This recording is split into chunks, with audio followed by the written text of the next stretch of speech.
kos, kuliner. Nah, memang dari situlah kita saling mendukung, saling ini. Dan dia juga nggak nyari popularitas kok. Ngapain nyari popularitas melalui Bopak? Sekarang pertimbangkanlah apa yang menurut kamu terbaik, ya. Karena kamu sudah dewasa, kami tidak bisa ikut campur terlalu dalam, ya. Jadi apa yang menurut pertimbangan kamu baik untuk kehidupan kamu, yaitu pertimbangkan, gitu.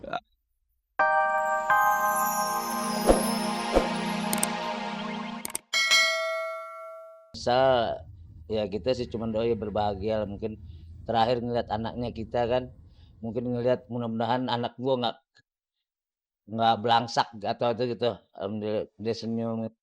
Sempat bertemu, baik, ya, baik.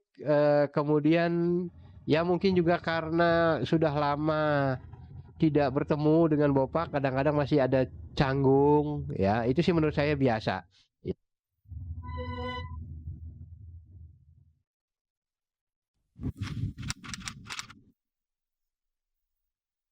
Kelamnya kisah kehidupan Indrayana Bidoy atau Bopak Castello di masa lalu masih meninggalkan lebam di hatinya hingga saat ini. Berpuluh-puluh tahun ia mengembara di jalanan coba meraih peruntungan, Bopak berkalang kecewa lantaran ia menganggap sanak saudara tak menaruh peduli pada nasibnya. Lantas setelah kini ia menemukan kesuksesan, benarkah Bopak baru diakui? Mungkinkah jika ia masih tak bisa memaklumi perlakuan yang ia terima selama ini? Gua kok suka bingung gitu. Nah, bukan karena kita anti sama saudara atau bukan. Karena pada saat proses perjalanan Bopak ini kan Bopak sendiri. Tidak ada empati dari saudara kandung, sudah paling minim dia bisa nanya lah adek lo di mana ini kan gitu. Tapi kalau buat sekarang lo nanya kan telat. Itu ada sisi apa sih? Ada rasa sakit hati juga ada. Kadang-kadang teman-teman yang nggak ngerti tuh suka lu sama saudara begini nih, saudara nggak. Ya, aneh sih cuman bilang ya saudara lah kita tahu udah. Selebihnya mana kan selesai orangnya. Makanya aneh sekarang begini prinsip kita udah sama-sama dewasa, sama-sama punya kapasitas masing-masing ya kan. Lo memerdekakan diri lo, gue memerdekakan diri kita, udah cukup. Dia untuk belajar untuk memaafkan, ya, secara bijak, memberikan maaf kepada orang lain itu jauh lebih baik. Nah, kemudian menata hidupnya dengan lebih bijaksana lagi, dengan mencoba melupakan masa lalunya yang pahit. Biar bagaimanapun, yang namanya saudara ya tetap saudara. Kekecewaan Bopak yang masih tersisa berjalan seiring dengan luka yang masih membekas di hatinya ketika berbicara soal cinta.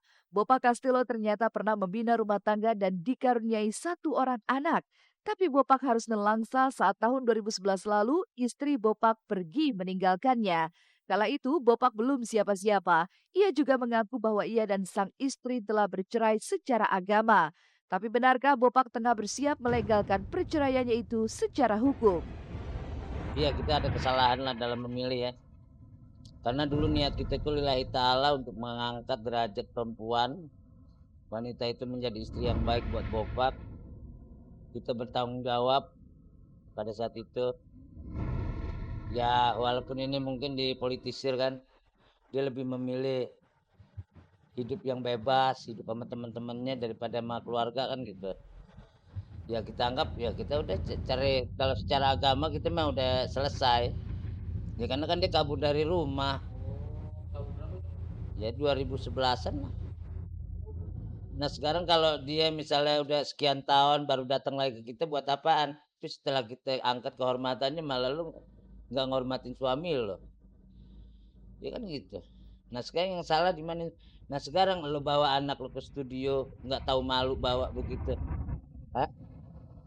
Ya macam-macam waktu zaman aneh masih di ini kan kita dibilang lo ngapain 5 bulan 6 bulan baru datang minta ini minta kenapa nggak dari awal aja kan gitu bulan-bulan ini kita mau pakai jalur hukum.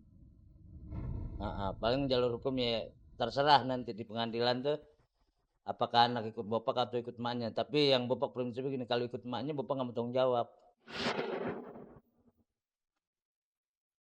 Cinta nelangsa kini bertemu kebalikannya. Bopak dikelilingi sejumlah wanita-wanita cantik. Sebut saja Happy, Selfie, dan Boyen berada di sekeliling Bopak.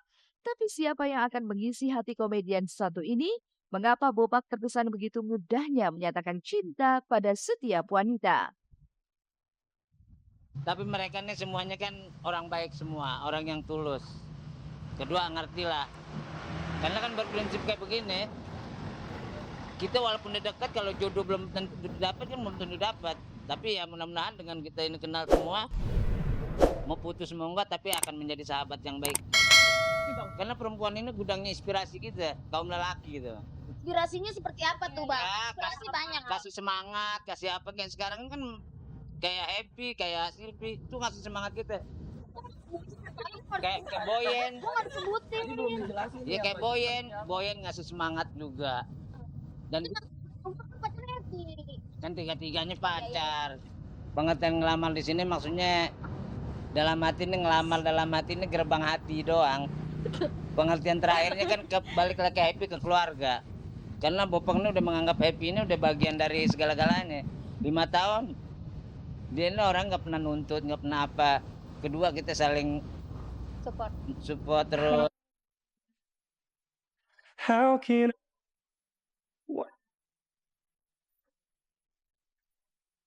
Dari sejumlah wanita yang coba menumbuhkan benih cinta di hati Bopak Castello, sosok Happy tampaknya menjadi pilihan hati yang mulai dijejaki Bopak. Tidak baru-baru ini saja, sang komedian mengaku telah menjajaki hati Happy selama 5 tahun terakhir. Lantas, akankah Bopak kembali mengukir kisah berumah tangga bersama Happy? 5 tahun tuh kayak nggak berasa. Jadi memang kita continue terus kita berhubung. Dan orang banyak kan kadang tahu kalau gitu tuh. Ya, karena saling mensupport lah, saling memberikan apa sih hal-hal yang terbaik, sisi positif pikiran, perbuatan, begitu. Nah, sempat lost contact, tapi kita ketemu lagi paling cuman via BB, via ini. Ya sampai sekarang ketemu lagi continue nih. Ketemu malah ketahuan sama temen-temen. Tapi tidak mudah bagi Bopak untuk membuktikan kemurnian cintanya. Di tengah perilaku Bopak yang terkesan mudah menyatakan cinta pada setiap wanita, muncul praduga yang menyebut bahwa cinta Bopak dan Happy hanya settingan semata atau rekayasa. Lantas seperti apa Bopak menyikapi kabar tak sedap ini? Benarkah di balik kisah yang mereka gadang-gadang ada niatan untuk kian menaikkan popularitas? Kalau lo settingan ya lo taruhan sama gue. Dari Bopak nggak punya tuh perempuan cakep-cakep. Apalagi punya, istilahnya kan gitu. Dulu ongkos 20.000 aja Bopak bisa punya perempuan cakep. Playboy dulu. Karena Bopak ini tipikal orang yang percaya dirinya tuh besar. Nggak settingan. Kalau Bopak sama Happy itu memang udah bermain hati. Dari dulu kita udah 5 tahun sama Happy tuh. Dan kita pernah kerjasama di host kuliner nama. Dari situlah kita saling mendukung, saling ini. Dan dia juga nggak nyari popularitas kok. Ngapain nyari popularitas melalui Bopak? Sekarang pertimbangkanlah apa yang menurut kamu terbaik.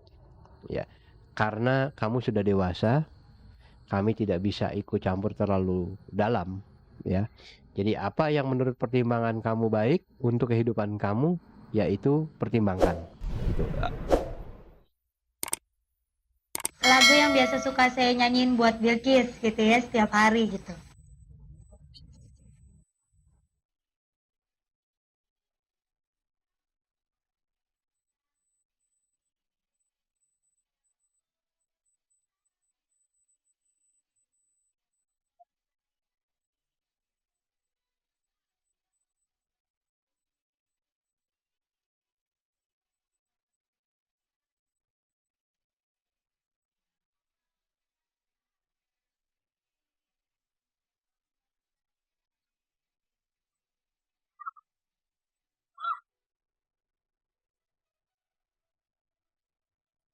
Seperti itulah lantunan syair lagu yang kerap Ayu Ting Ting nyanyikan untuk Bilkis Humairah Razak, putri sematawayangnya. Lagu yang berisi doa-doa akan kebaikan serta perlindungan ini memang selalu Ayu Ting Ting nyanyikan di saat Bilkis akan tidur.